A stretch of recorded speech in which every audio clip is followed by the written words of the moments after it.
The external male genitals are the penis and scrotum. The urethra runs from the bladder through the penis to expel urine externally.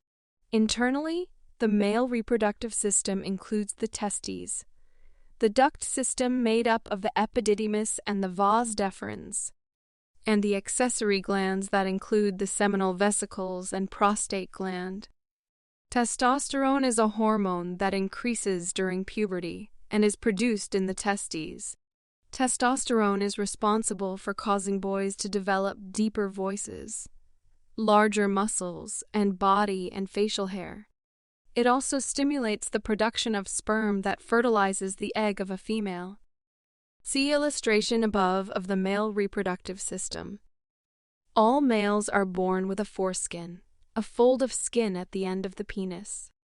Some boys are circumcised, which means that a doctor or a clergy member cuts away the foreskin.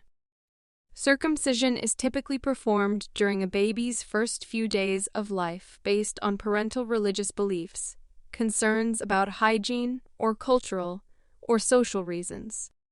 There is no medical necessity for circumcision.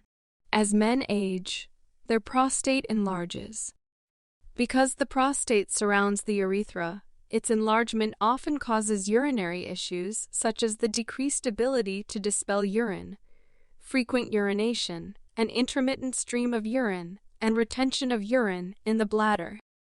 Urinary retention and incomplete emptying of urine from the bladder increase the male resident's risk of urinary tract infections, so signs of infection should be monitored by nursing assistants.